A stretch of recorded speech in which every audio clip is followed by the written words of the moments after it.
Welcome to the Car Sim and Race Driver Show, presented by Hugh Hattrick.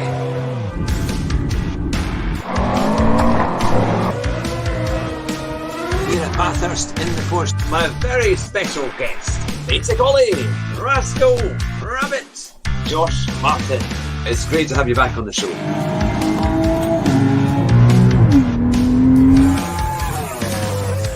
Drive fast and try not to crash. Good evening, everyone. It's great to see you and welcome to the Car Sim and Race Driver Show. And on tonight's amazing program, we have a very special guest all the way from South Africa. It is Devon. Welcome to the show. Hi there. Thanks for having me, and hi to everyone who's watching. I hope I can do a decent job in this interview. Oh, I'm sure you can. I'm sure it'll be no problem at all. Now, Devon, you are the creator of Idiots of the Week on Gran Turismo and Forza. And it's fantastic, really, really good fun and brilliant to watch. And it's done extremely well. But tell me, how did your kind of sim racing and kind of motorsport gaming hobby or how did it all begin? Well, we have to go way back. So I've always been interested in cars since I was like a kid, being able to name almost everything on the road. And then my first gaming experience, my uncle who lives in the UK, he came over when I was about 10. He bought a PS1 and the first game I played was Colin McRae Rally. And from there, I play a lot of other games as well, and I have over the years, but racing games have always been the ones that I took the most interest in.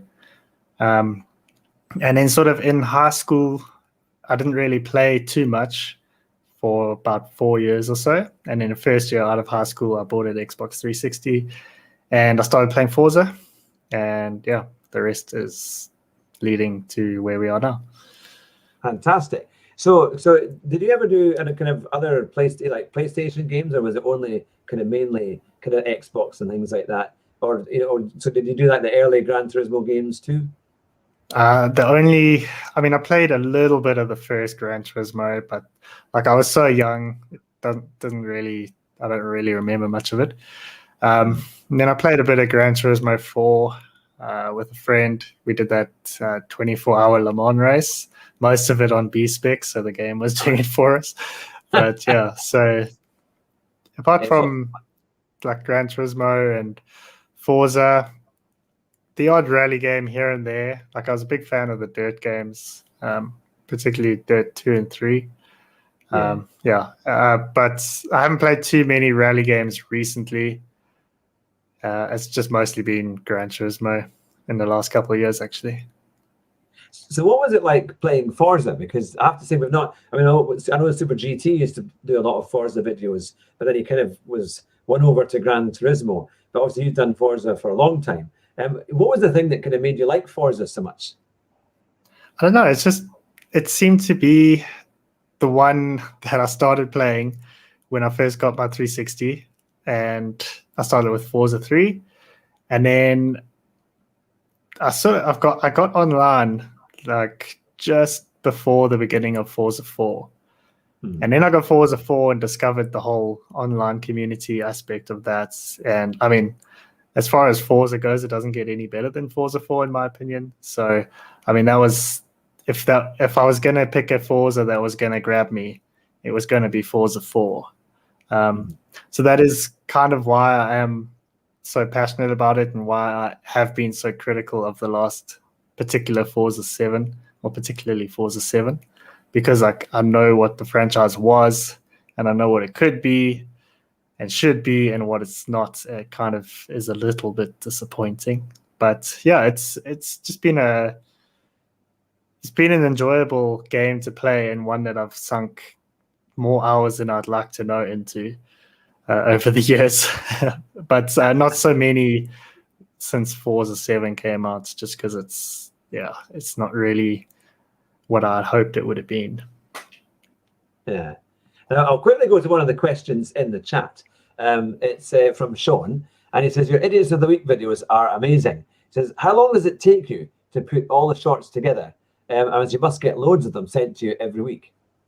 Yeah, so the Forza ones are a lot quicker to do because I don't have to like download replays, and that takes a long time for Gran Turismo Sports to download each individual replay, especially if it's like a race C or an FIA race and it's a really long race.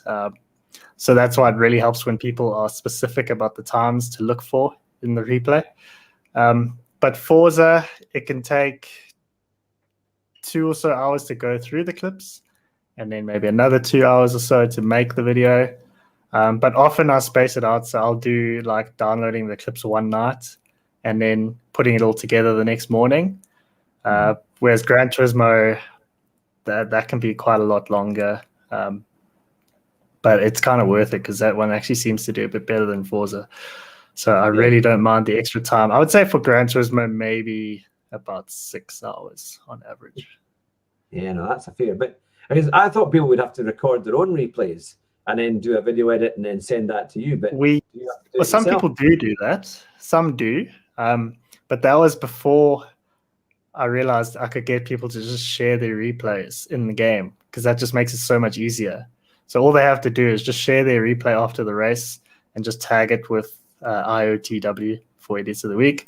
And then I just search for that in the Discover tab, and then everything pops up.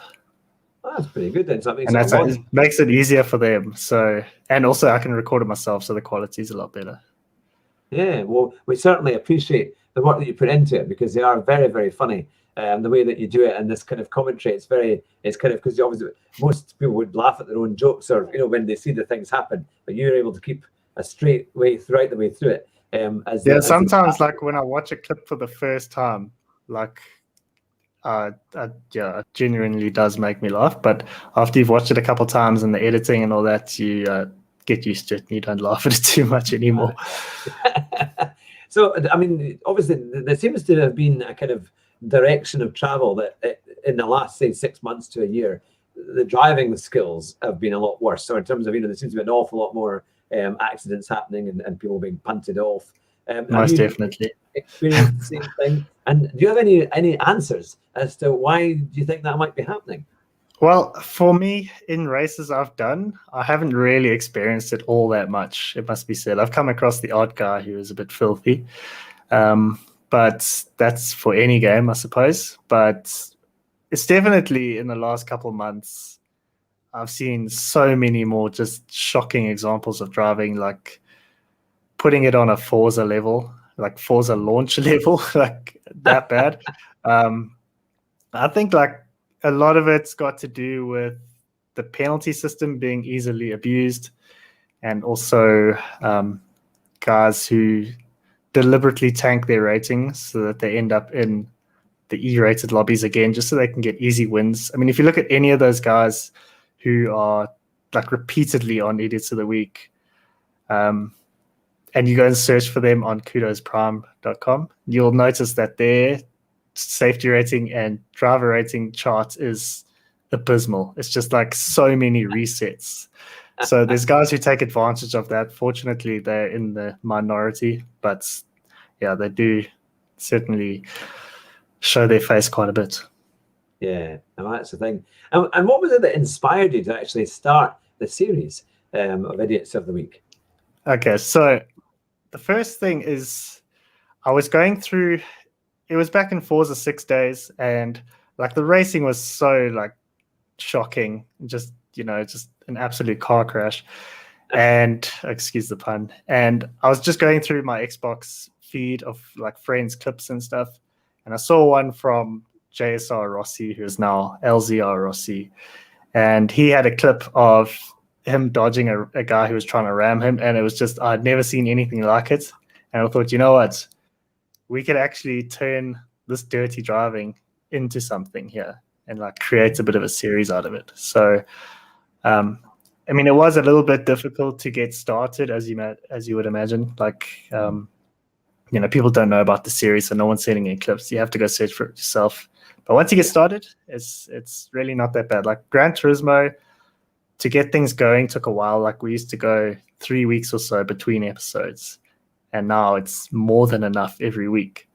So it's been worth the efforts. Yeah, no, absolutely. No, they are great fun. And we've got a question from Sky 3 Line 5. It says, will you ever get into real life racing like Jimmy Broadbent? Oh, I wish I could.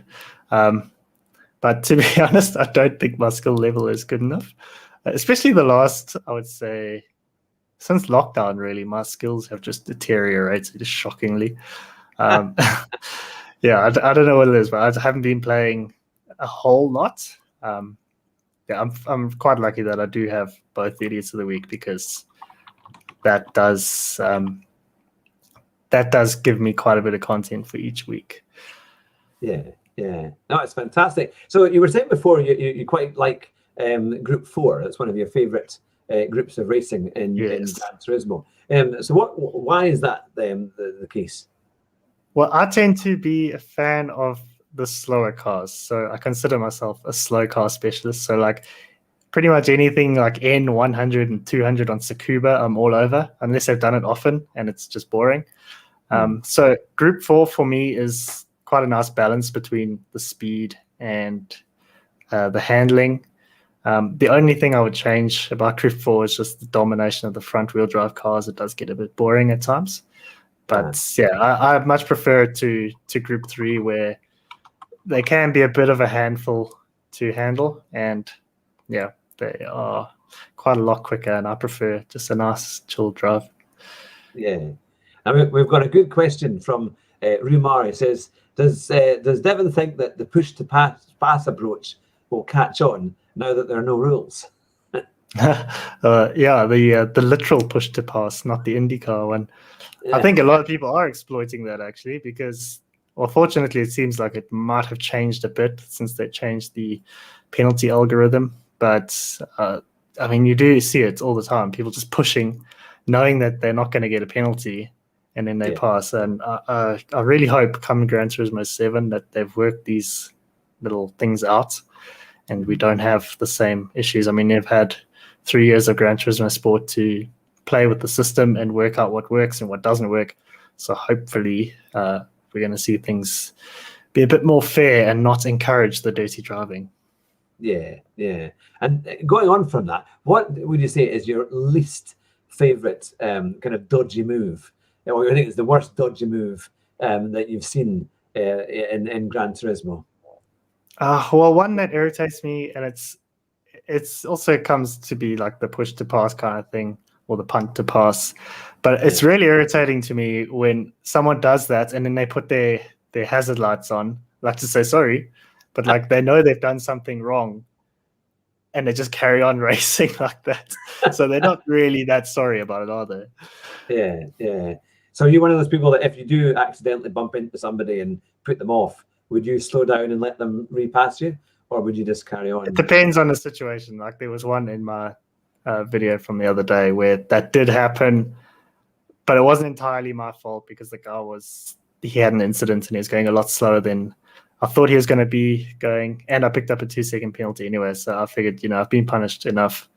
So yeah.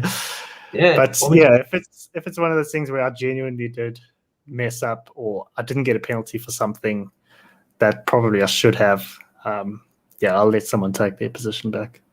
Yeah, I had quite an interesting one. This was Sardinia this week in Group C, when everyone's crashing into the wall and going round. Well, I was going the normal way, the proper way, and I went round, but I went slightly deep into that bend, and so I was a bit slow coming out. And all the people who were behind me, who had hit the wall, they'd ghosted almost right next to me. So as soon as they unghosted, they were actually already pushing me off the track. So I got punted off.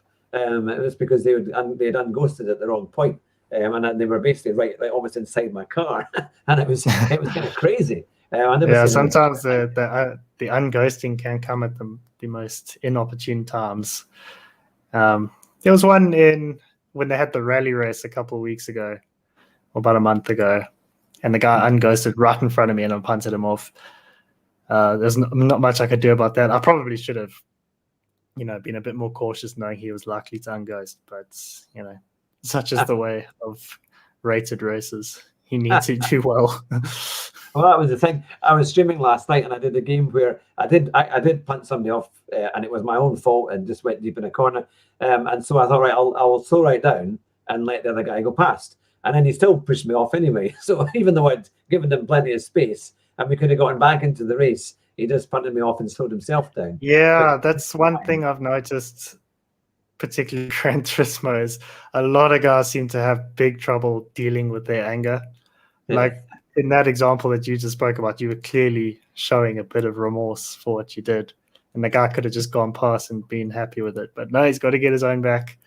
And, it just goes from bad to worse a lot of the time. So just kind of ramming feeds ramming, and then it causes more ramming. I know it gets absolutely insane eventually, especially when you've got like a 16-car grid or more, isn't it? And with these short tracks, and there's, if it's very tight, that's when you get one big group in together, then that's when the excitement happens, isn't it? And then there's lots of body panels being bumped all over the place. But that's the thing. Now, we've got a question saying, have you ever thought that one of your own races might be suitable to go into Idiots of the Week? Oh, I featured myself in Idiots of the Week numerous times. I don't think I've done it in Gran Turismo, but I've done it in Forza a lot. So, yeah, I do pop up every now and then. I don't know if I've done it in Gran Turismo Sports, if I featured myself, but I probably should. There's definitely things that are worthy of being featured. That's great. Now, to everyone who's watching in the chat, keep your questions coming in, and we'll put them to Devon, because this is your chance to ask the questions you've always wanted to ask about Idiots of the Week and also his sim kind of racing and gaming career. Now, do you use, I know it's one or two of your videos I've seen you use the pad, because you did a kind of comparison, didn't you, between the pad and the wheel recently. What do you have you been using the wheel for quite a long time, and what's your kind of main preference? Yeah, I've been using the wheel for about 3 years. I've got a wheel for Xbox and for PlayStation. I mean, it's the same wheel, so all I do is just swap the wheel over and use the same pedals for both.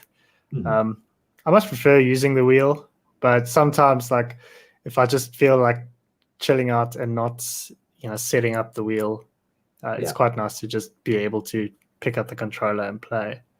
But the wheel's definitely a lot more fun and a lot more immersive. There's kind of no comparison. But yeah, it is nice when there is a game that is, quite enjoyable on both, so you can have the option. Yeah, I mean, Gran Turismo was quite good that way, isn't it? I mean, I was quite interested with the video that you did with the comparison, because it's like when you go back to the using the pad, you think, oh no, this is going to be horrible, because it's depending which way you use the pad, it's harder to steer, it's harder to brake, to get the precision that you can get from using a sim rig and wheels and pedals.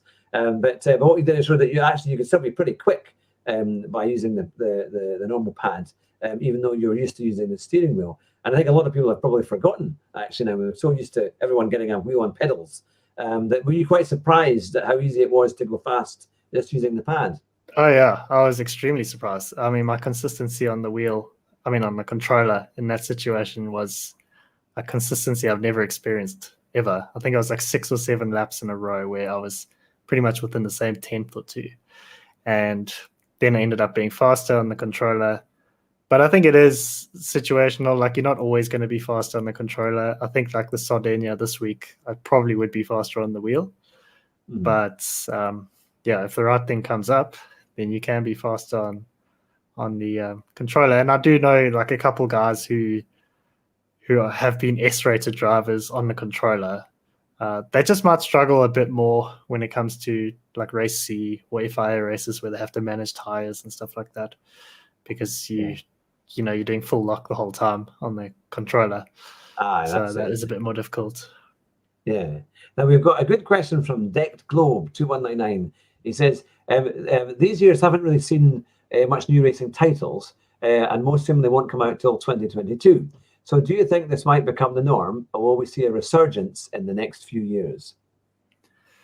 That's I kind of hope it's not the norm.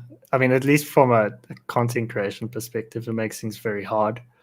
But I feel maybe we'll see like games getting more constant updates so that the lifespan is a bit expanded, like we've seen with a lot of games these days. And Forza Horizon 4 has kind of had to do that because they're being a bit longer with the development cycle.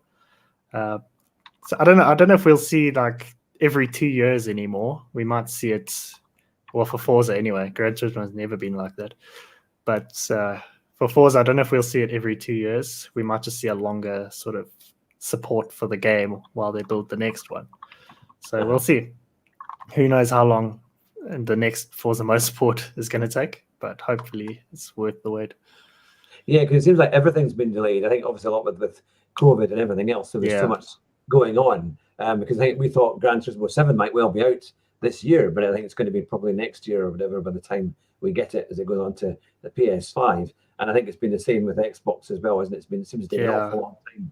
I think for Gran Turismo, it's probably a good thing that it's delayed because the PS5 is so hard to get a hold of.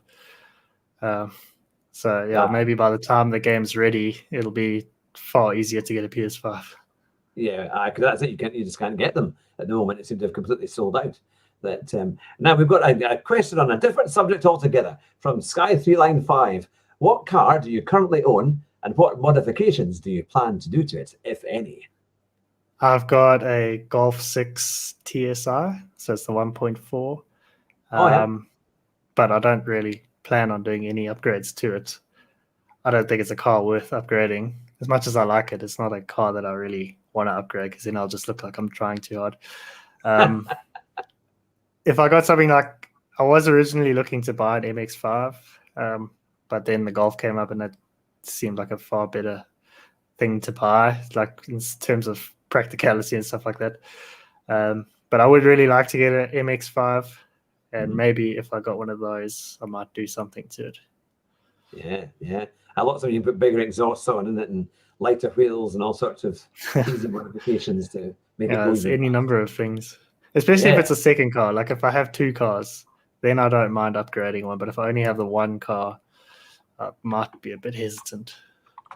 Yeah, I think it's always if you've got two cars, it's quite all right because you can make changes to one and it won't wreck your other one, isn't it? That's the thing. You've still got one that works if it all goes horribly wrong. But no, that's the thing. What would be your kind of ultimate car if you could buy kind of anything new? What would be the kind of car that you would like to go and get? New. I actually haven't thought about that too much. Although I must say, I've had the chance to drive an F-Type SVR, and I got to say that thing sounds incredible. Yeah. So, and they might be a lot more expensive than cars like an M4, and the M4 is actually quite comparable in performance. Yeah. But you just can't beat the 5-liter Land Rover V8. It's like it's incredible. I once had to go in an F-Type V8. It was the 4-wheel drive version, and it was a convertible when it came out about 5 years ago, and it was fantastic fun. And we're on a kind of alpine route in this test track, and the thing is that it has the alpine route, and then it has like a 2-mile oval. And I was really looking forward to coming off the alpine route. I mean, it was great in the corners and it was fantastic fun. But on the oval, you could go to about 100 miles an hour or more at that point. And would you believe it? The other Jaguar of the same type that was on show, somebody had taken it out with a professional driver and had crashed it on the oval. So they had just closed the oval just as I was about to go in. And because it was such a good car and it was so much fun. I thought this would be great to go and get some speed kind of in a car like that. I met a guy who. I met a guy who had the F-Type R, and at that time the F-Type R was rear-wheel drive, but it still had that 5-liter engine, like 550 horsepower, and he sold it to get the S, which is the V6, because he just, I think he spun the R and crashed it, so he went for slightly less power. No, that's the thing. I think that because the one I drove was 4-wheel drive. And it was really probably SVR then. It was. And I remember my brother hired one once when he was over on a holiday, and I got to drive that, and that was a brilliant car. And I didn't realize it was 4-wheel drive, to be fair, until I took out the book and realized that's what it was. And because it was quite stable, but it was. Yeah, they're extremely stable. That's like a very surprising thing about driving them is they're really, really stable for as fast as they are. Yeah. Oh, it's amazing how the cars like that are just going faster and faster, and they're more attainable. They're easier to drive as well in real life, which is the thing. In fact, I did a Mercedes day last year, just before the COVID outbreak, and with all the time I was practicing on Gran Turismo, with all the kind of racing, I really felt it was actually easier to drive the real thing, even than it was on the game. You know? I mean, the games definitely do teach you. I mean, the first time I ever spun the wheels on a car, I was coming out of a toll booth and I was driving a C63 Mercedes, and I decided to put my foot down and the back stepped out. And like I felt, okay, I know what to do here, which was pretty cool. Yeah. And I don't know if I would have known that had I not played a lot of racing games. Yeah. Now, what are your favourite combinations? I know we've spoken a little bit about Group 4, but I know you like your store cars as well. What would you like to see, and what are kind of your favourite cars in Gran Turismo, if you could pick some? I know you mentioned Suzuka as well, but do you like things like the Golf GTIs and cars of that kind of capability? Yeah, I think the GTR would be the modern GTR anyway, because they're not so wobbly like the Mark One last week at Goodwood. Yeah, well, I quite like that one. The Mark One probably not my favorite. I don't think Goodwood's the greatest track for racing. But yeah, just not a combination for me. I tend to like Tsukuba, but it does get done quite a bit, so it can be a bit dull. I do just like the short tracks a lot of the time in the slow cars. Because it's just a lot of fun. You're just throwing these little things around the track. Yeah. And the more technical the track, sort of, the better.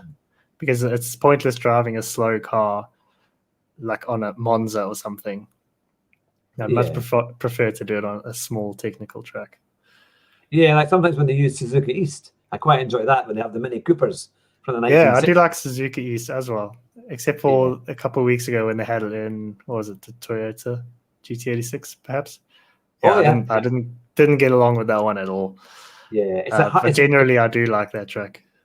It's quite a difficult car to drive though, the Toyota, isn't it? It takes a different type, the rear-wheel drive. It spins quite easily, at least when I was driving it. Yeah, no, I think it's the same in real life. It's one of those cars that is quite tricky. But how about things like Brands Hatch? Because that seems to be, I have to say, I quite enjoy when it's like Group 4 at Brands Hatch, or even in more normal road cars, and Brands Hatch is quite fun. I do like Brands Hatch, actually. I haven't done it a lot in Gran Turismo Sports. It just hasn't, like, the right combination hasn't quite come up for me. I'm sounding incredibly fussy here. But I do enjoy Brands Hatch. When you can get it right, it feels really, really good. Yeah. But it's quite a punishing track, which is a nice thing, which you don't see with a lot of newer tracks because they just have tons and tons of runoff. So it is quite nice when a track does punish you. And it's these horrible kind of off-camber bends as well at Brands Hatch. And big curbs. And if you run wide at them, you're going to go off onto the grass, and that's it. Yeah, exactly. There's like on that after the back straight, there's like literally no runoff, but before the grass, it's either road or grass. Absolutely. Now, one of the videos we talked about earlier before the show started, and I'm sure that the people watching in the chat will agree that when you brought your girlfriend in to do the racing and to have a go, they were really good videos, and I'm sure everyone really enjoyed them. But what was the reason for doing that? What made you think that might be quite a good idea?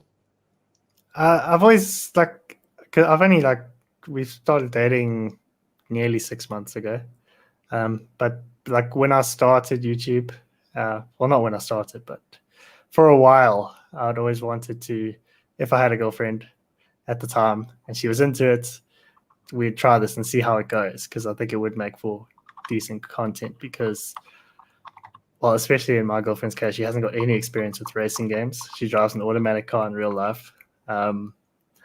So, yeah, she's literally fresh to it.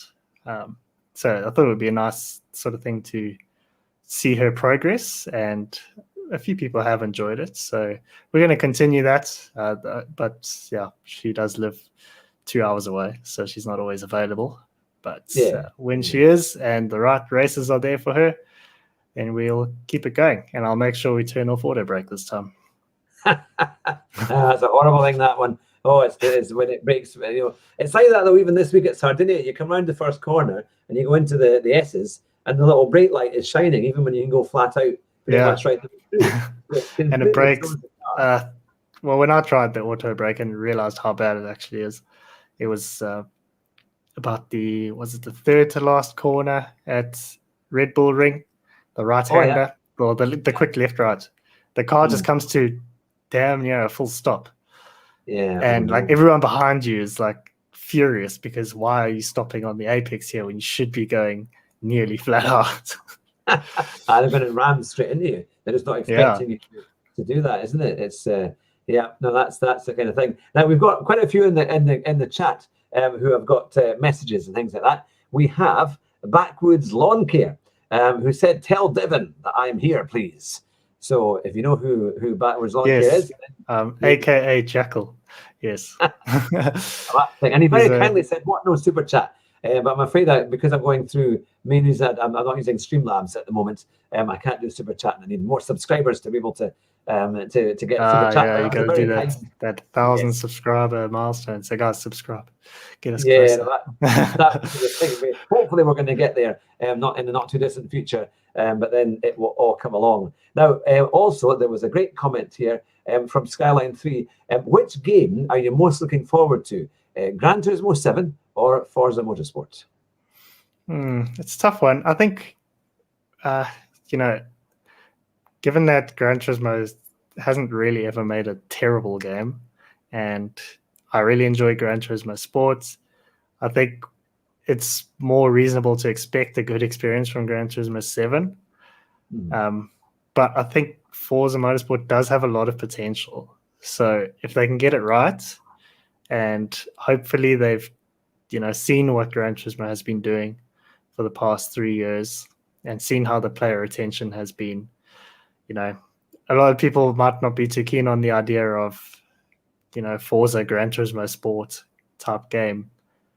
But I think if it's implemented right, it could just be so much more enjoyable than the current Forza product is. So, I'm looking forward to both of them, actually. But obviously more certain about how good Gran Turismo 7 will be. Yeah. No, we're certainly looking forward to it, and hopefully they'll have some more tracks and kind of more cars as well to be able to have lots of fun with. And I think as the graphics will improve as the PS5 comes on form as well, isn't it? I think it'll be exciting. One of the other games that I really, really like, which isn't a racing game, is Grand Theft Auto, and I know they're going to bring out one for the PS5, and I've seen the trailer and it looks incredible. The kind of the map and all the stuff. So I think if it's anything like the graphics on that, I imagine that GT7 will be quite an amazing game. I mean, I've got no complaints about the Gran Turismo Sport graphics. So any improvements is just bonus, I suppose. But what I do like about Gran Turismo 7, from what we've seen so far, not much, but it does have some Gran Turismo 4 vibes about it, with like the main menu. So I think a lot of people have been missing the career mode with Gran Turismo Sport because it doesn't have one. So a lot of the old Gran Turismo fans weren't too keen on that. I think it'll be cool to have a nice career mode back. No, definitely. It's always fun trying to improve your car, so you can just win the races and no more to get your qualifications and get on to the next level. But we've got a good question here from Spent Soul 2169. It says, they say, in terms of balance of experience, what do you think is best? More towards sim or more towards arcade? For me, I lean more towards arcade, just because I don't like to take it too seriously. And there's nothing against guys who do like to take it seriously. That's totally cool. Everyone can do their own thing. But for me, I tend to like it to be more towards arcade, but it's still got to be focused. So I don't want it to be, just arcade handling and that's it. You got no, the multiplayer is like Forza 7s, where it's just a whole mess of cars that are somewhat balanced with the PR system. And there's no real point to the racing. So I like it to be arcade-ish, but have some sort of meaning to the races. Now, we've got a great question again from Sky3 Line 5. What is your favorite track? And they say it doesn't have to be from a game. Oh, it's definitely Kyalami, hands Yeah. down. And it's not just because I'm South African. Kyle Army is a fantastic layout. It's nice and wide, isn't it? And lots of great bends and tough bends. It's wide at parts, and then it's narrow at other parts, and it's like demanding in different areas. And you never really get a chance to breathe at Kyle Lobby. Yeah.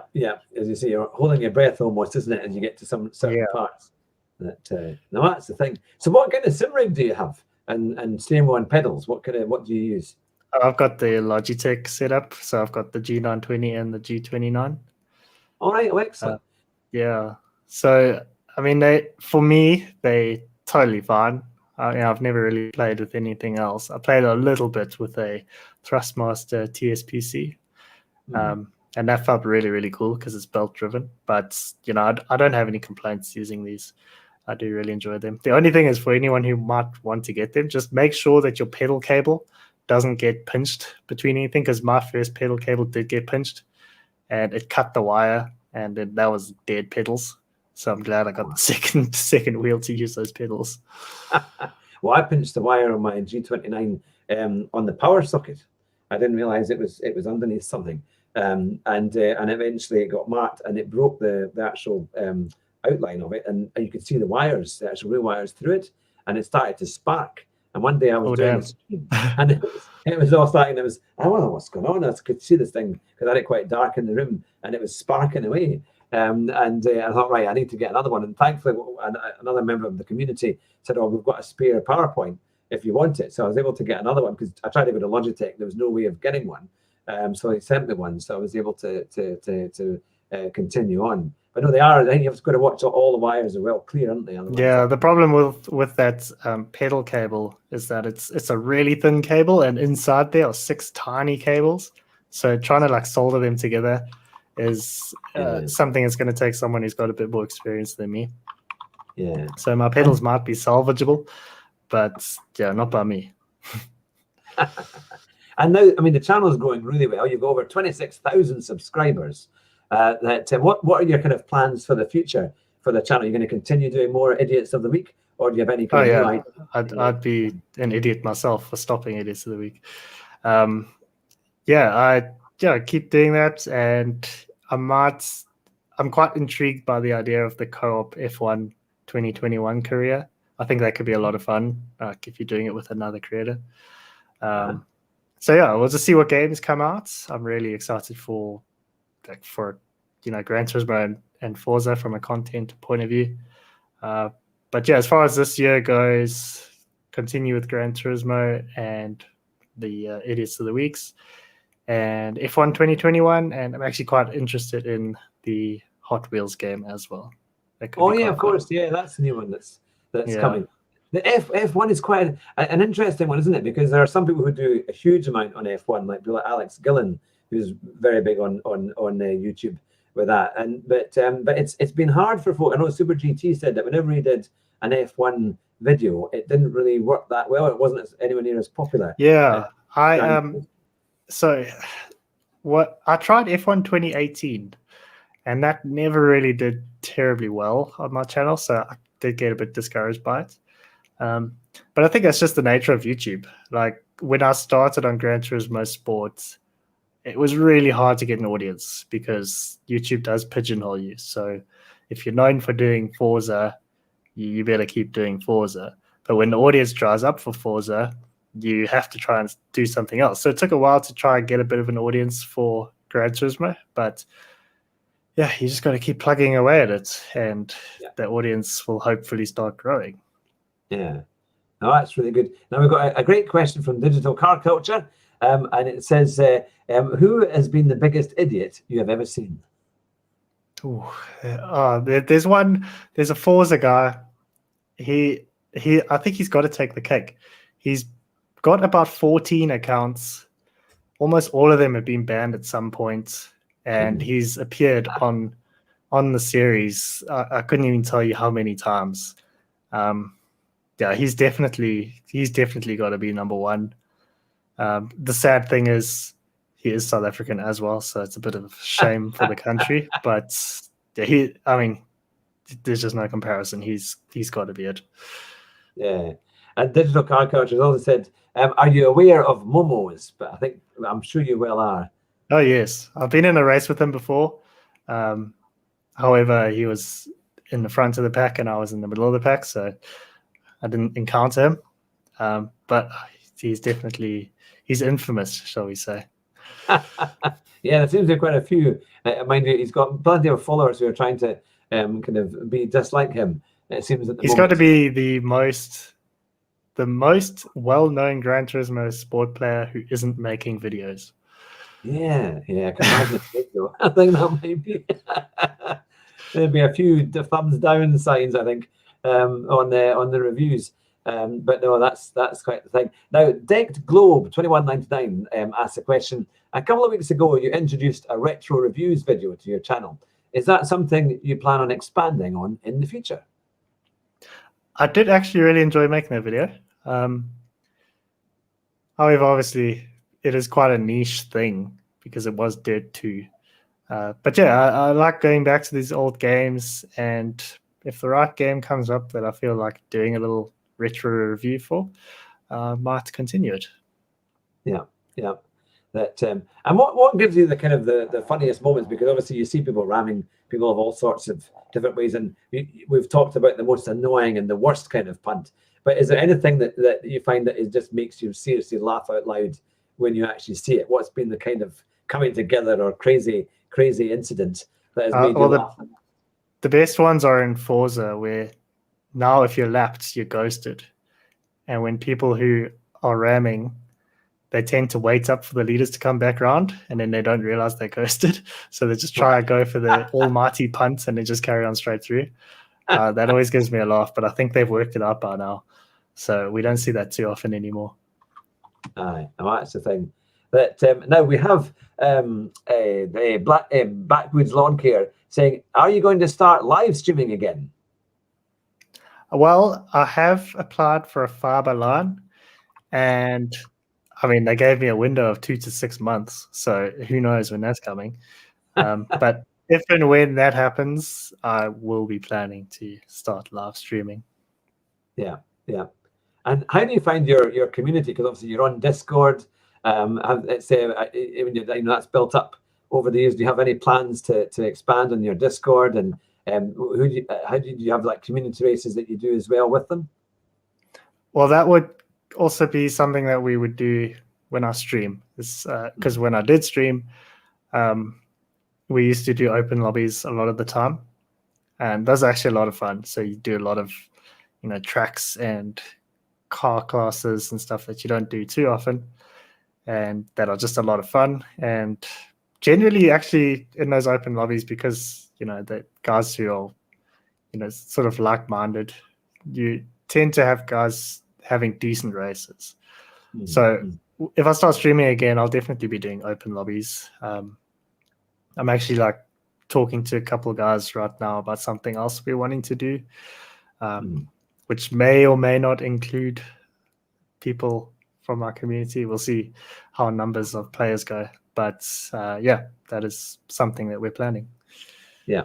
And do you quite like all the kind of sim racing tech as well? Because a lot of YouTubers now, they're getting more and more advanced sim rigs. Like the Amazon Thea has a track racer, a Super GT, I think is a Thrustmaster, and he has he's got all the latest stuff that's in there. Are you tempted to think, oh, I could do with spending a bit of money on getting an amazing? You know what? In South Africa, that stuff is extremely hard to get hold of, and B, very expensive when you do. I mean, even the price of the Logitech wheels has, it's gone up about 50% compared to when I bought mine. Yeah. For the exact same product.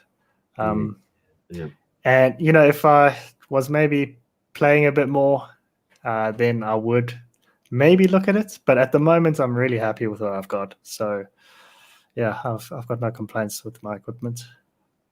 Yeah. Oh, well. And now Digital Car Culture has asked, what would you like to achieve in next year, or in the next year? Next year, end of next year. It's quite hard to set goals on YouTube because things do grow at such strange paces. Like you can be I could be 26,000 subscribers now, and then 2 months down the line, I could be 35. Who knows? Or I could be 27. So, I'd like to.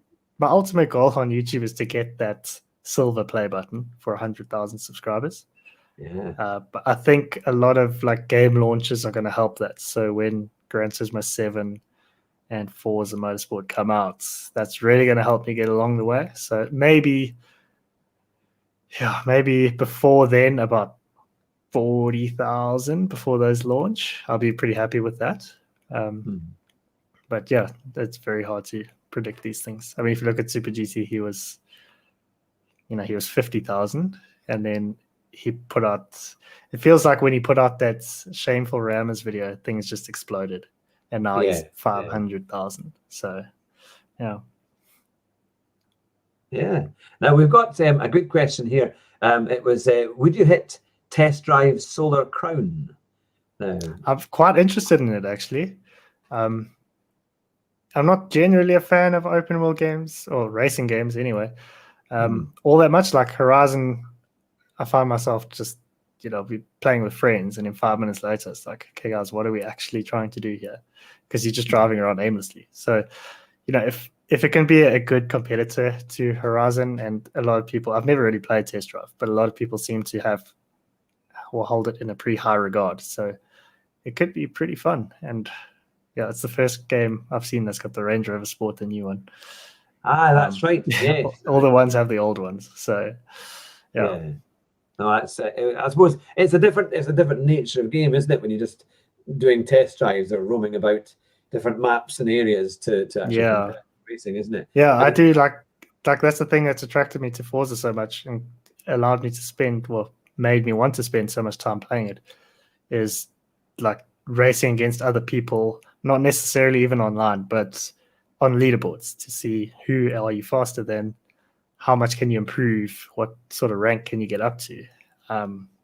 That's also why career modes generally aren't that interesting to me, because I'd far rather race against other people than against AI. Yeah. The only one I have to say, when I do a little bit of career mode just to get the more practice on things like ACC, I like the AI on that, because it is hard, and you can adjust it to make it really tough.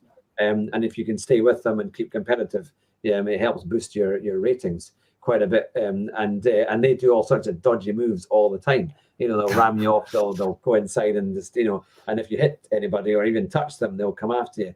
It's really, really tough. But it's good fun, because when you play AI on Gran Turismo, normally it's quite easy to beat. Very easy. But on the different levels.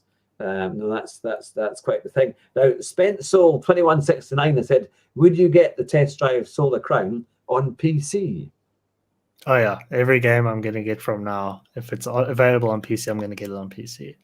It's like my friend told me when I ordered my PC, just before it came, he's like, "You're never going to go back to console." I was like, "No, I think I might." And then as soon as my PC came, I was like, "I'm never going back to console," except for the PS5, because if Gran Turismo 7 is only available on PS5, I'll have no choice but to buy it. Yeah, no, that's the thing, isn't it? But we did also have a question saying, would you be streaming more Project Cars 2 content? Is that something you might do? Probably not. It's the audience dried up for that game quite a long time ago. And you know what? That game, going back to it, I went back to it not too long ago. It feels very strange once you've been playing ACC, and I don't know what it is. It's almost like in that game I've always felt like you can't slide too well. It's like there's something holding your hand that's not allowing you to slide. And then it's very strange. And the tires just sort of lose grip very quickly. They just peak and then chiz. And that's it. I loved Project Cars 1. I used to play that game all the time when it first came out. But I could never get into Project Cars 2. I think the standard modes, when you got into it, they were quite hard. The setups were difficult. And I could drive all day long in Project Cars 1 and not crash. But in Project Cars 2, the cars were really difficult and twitchy and unpredictable. It must have just been my style of driving, but I could never get into it. I remember taking all the time to download everything and have it set up, and I played it, and I got absolutely nowhere. I thought, why have I just spent that money on that game? And it's totally, I just didn't like it at all. But But yeah, so I'll quickly look through some more of the comments. Oh yes, now Backwoods Lawn Care is saying that you need to play Mario Kart. That would suit your driving talents. Oh, you know what? I played Mario Kart with my friend like a couple of years ago. There were 4 of us, so it was 4-player. And you know what really irritates me about Mario Kart is you can lose the race and it'll be none of your fault at all. It'll be because someone got some sort of pickup and just ruined your race. I suppose that's just me wanting to have it be decided on who's the best player, not who got the luckiest. Yeah, who's got the boost or whatever it is that hits one of the things that other than GT Sport and Forza, have you played a set of Corsa competition as well? Or Yes, I have. I enjoy it. The only thing for me is that with those games that have like their servers set up the way they are, where people create their own lobbies most of the time, apart from like the competition servers, you end up with a lot of the same stuff. So you end up with a lot of Spa, a lot of Monza, always Monza. So it does get a little bit repetitive. But I mean, as far as sounds go in that game, like it doesn't get better. And it does feel incredible as well. So it's got a lot going for it. I wish it had some sort of like matchmaking. Yes, I was doing Zolder the other day, and when you come to the first kind of major chicane, it's a tough one. It's great when you get it right, but if you go over the curbs too much, it throws the car into the air. Yeah. It's horrible. It's a game that doesn't like you to go over curbs at all, isn't it? It's quite sensitive to those kind of things. But it definitely you feel like you're really in the car, and it's much more of an intense game. And it's very different to Gran Turismo, but it's good fun.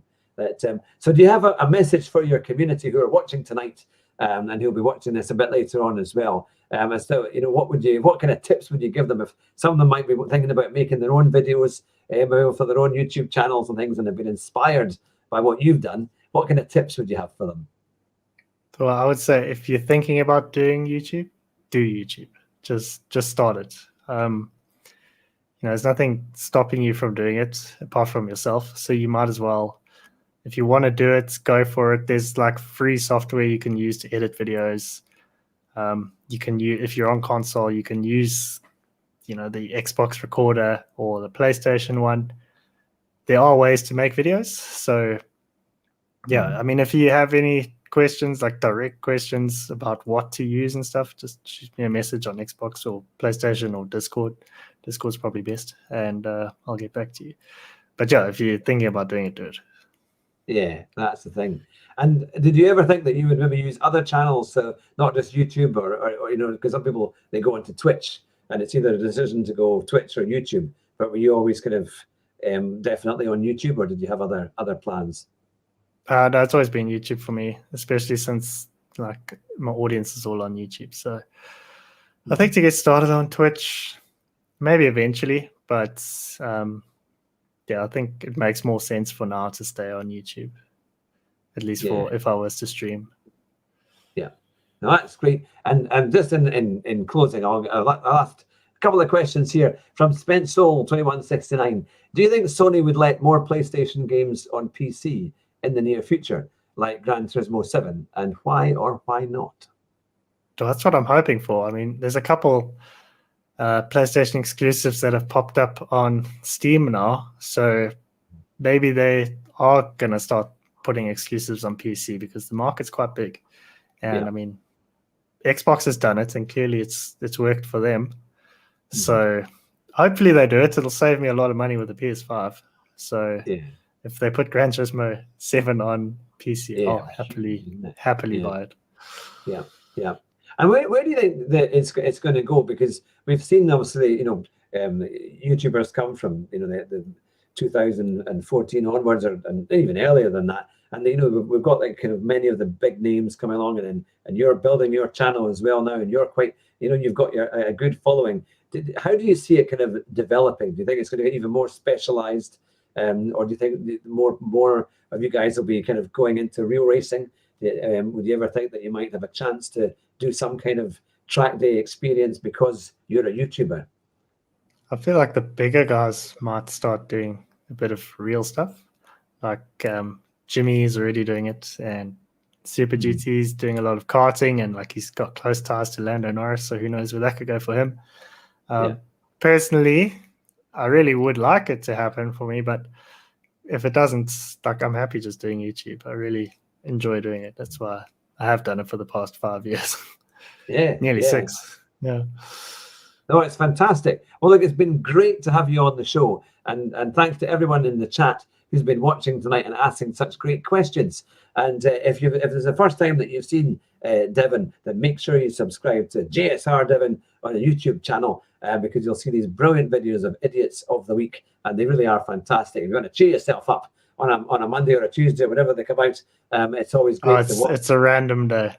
It used to be Tuesdays, and now it's like every 9th day sort of thing. It changes every week. It's fantastic. But no, they are really, really good. And the way that you commentate on them are absolutely excellent and great fun. And for everyone who's watching tonight, if you like these kind of interviews, we've got a great catalogue of all the kind of main sim racing people, and also YouTubers and real racing drivers. We had Luke Reed, who was driving in the Ginetta GT4 Super Cup on last week. And we've got more drivers coming on as well, and sim racers. And if you do like that, then hit the subscribe button. That would be fantastic. But stay on the line at the moment, Devon, and I'll close on the show. But to everyone who's been watching or listening on the podcast, thank you very much. You've been watching the Car, Sim and Race Driver Show.